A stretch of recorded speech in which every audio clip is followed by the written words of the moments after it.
signs weren't just pretty miracles. They were a demonstration of power so devastating that it changed the course of human history forever. Illiterate fishermen suddenly began speaking languages they'd never learned. People who had been hiding in fear suddenly became so brave they stood up to emperors. But most disturbing of all, these same signs that stunned the world 2,000 years ago are still happening today.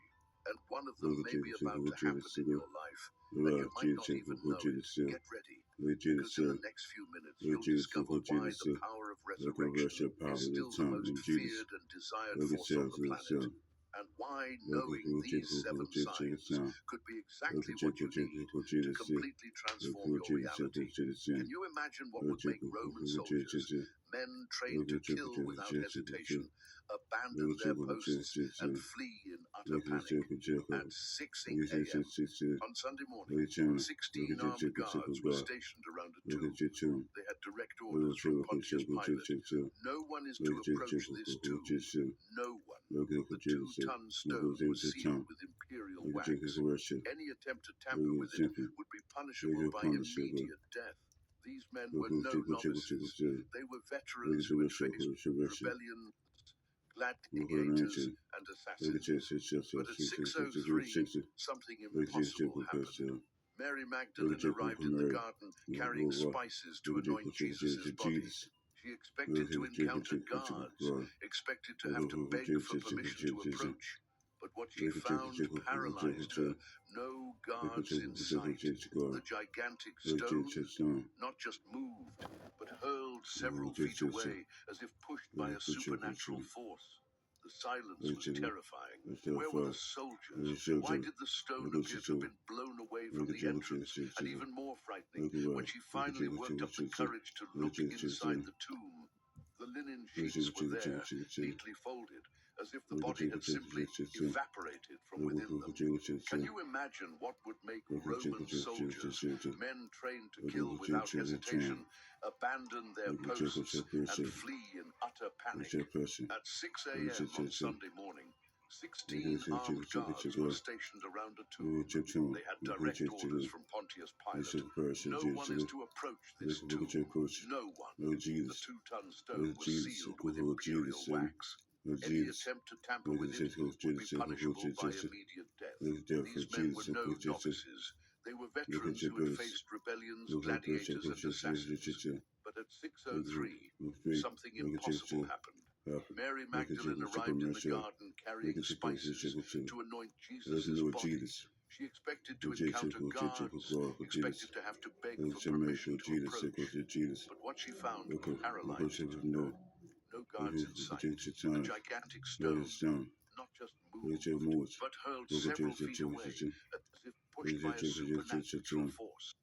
The silence was terrifying. Where were the soldiers? Why did the stone appear to have been blown away from the entrance? And even more frightening, when she finally worked up the courage to look inside the tomb, the linen sheets were there, neatly folded, as if the body had simply evaporated from within them. But what Mary didn't know was that this was only the first sign, the gentlest of all, because what was about to happen would make that empty tomb seem like just the beginning of something that would shake the foundations of the most powerful empire in the world. Let me tell you a story that may completely change the way you view the impossible obstacles in your life. In 2019, an engineer named Marcus worked at a construction company. He was a Christian, but he was going through the worst phase of his life. He had lost his job, his wife was pregnant, and bills were piling up. One morning, desperate, he knelt in his small apartment and prayed, God, I need a sign, something to show me that you still have the power to move the mountains in my life. 2 hours later, Marcus received a phone call. It was from a multinational company offering the exact job he'd always dreamed of, with a salary 3 times higher. Coincidence? Marcus didn't believe in coincidences. He had just experienced the same power that moved that 2-ton stone 2,000 years ago. Because, get this, that stone in Jesus' tomb wasn't just pushed. Archaeologists calculated that it would have taken the strength of at least 20 men to move it. But it wasn't just moved. It was flung meters away, as if it were a small pebble. The marks on the ground showed that it was literally catapulted away from the entrance. The soldiers guarding the tomb later reported, before being bribed to lie, it was as if an explosion had occurred from within. The earth shook, the stone flew, and a blinding light came out of the tomb. Here's what chills me. The same power that moved that impossible stone is still available today. The same force that made seasoned soldiers faint with fright still works miracles in the lives of ordinary people. And if Marcus was able to experience this in the 21st century, what's stopping you from experiencing it too? What would you do if suddenly two beings of light appeared in front of you and started talking? Mary Magdalene was weeping desperately before the empty tomb when this happened. She bent down to look again into the tomb, perhaps hoping to find some clue, some explanation for the body's disappearance. But what she saw made her completely forget her own breathing. Two angels dressed in white sat where Jesus' body had lain. One at the head, the other at the feet. They were not ghosts, not visions. They were real, tangible beings, emanating a light that seemed to come from within. And when they spoke, their voices echoed with an authority that shook the ground.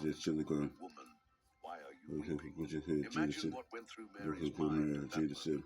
3 days earlier, she had watched Jesus die on the cross. She had witnessed the spear piercing his side, the blood flowing, the head falling. A real, brutal, definitive death. And now these impossible beings were there, asking why she was crying, as if Jesus' death were just a minor setback. They have taken my Lord away, and I do not know where they have laid him. That was all she could say. But then came the answer that changed everything. He is not here. He has risen. Not will rise again. Not will rise again one day. He has risen. Present. Real. It happened. These angels weren't bearers of condolences. They were messengers of a victory over death so complete, so devastating, that they could barely contain their joy. And the most incredible thing, they were there not only to announce the resurrection, but to prepare the world for the other 6 signs yet to come. Because if death couldn't hold Jesus, what can hold you? Before we move on to the next sign, let me pause for a moment. If you're enjoying this content, if you're feeling your heart warmed by these revelations, please help me by liking and subscribing to the channel. This shows me that you want more content like this, and it motivates me to continue bringing these transformative truths. It's just a click, but it makes all the difference to me. Now imagine the most disturbing scene in all of human history. 2 men walk down a dusty road, talking about the most traumatic events they have ever witnessed. Cleopas and his companion are returning home to Emmaus, about 7 miles from Jerusalem. Their faces are grim, their hearts broken. The man in whom they had placed all their hopes was dead. Suddenly, a stranger approaches and begins walking alongside them. What are you talking about? The stranger asks. Cleopas stops abruptly, incredulous. Are you the only one in Jerusalem who doesn't know the things that have happened in these days? But here's the chilling detail. The stranger was the resurrected Jesus himself. He was there, walking, breathing, talking, but they couldn't recognize him. How is that possible? How can you not recognize someone you've lived with for 3 years? Then Jesus did something extraordinary. He began to explain the scriptures in a way they had never heard before. He spoke about Moses, about the prophets, about how everything pointed to him. And as he spoke, something supernatural began to happen in their hearts. A strange burning, an inexplicable heat. As they themselves said later, did not our hearts burn within us while he talked to us on the road? When they reached their destination, Jesus acted as if he were going to continue on his journey, but they urged him, stay with us, for it is late. And it was at the table, during the breaking of bread, that it finally happened. Their eyes were opened, and they recognized who was standing before them. Jesus, alive, real, and at the exact moment they recognized him, he vanished from their sight, as if he were a hologram, suddenly disconnected. But it was no illusion. It was power. The powerful power God, over Jesus. physical Lord dimensions, Jesus, over space and time. Have you ever been so afraid of something that you were literally paralyzed? It was Sunday night. The disciples were hiding in a locked room, trembling with terror. They knew the Roman soldiers were searching for them. Jesus had been crucified, and now they were next on the list. Peter had denied Jesus 3 times. Judas had hanged himself. The group was completely shattered, leaderless, hopeless, and without a future. Their fear was so intense they could barely eat.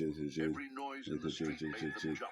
Every footstep in the hallway sent them into a panic. They knew that if they were captured, they would face the same brutal death as Jesus. And then something happened that defied all the laws of physics. Jesus simply appeared in the middle of the room. He didn't open the door. The doors were still locked. He didn't break through the wall. He simply materialized there, as if he'd passed through solid matter. Imagine the shock. Prone men probably screamed. Some fainted. Others ran to the corners of the room.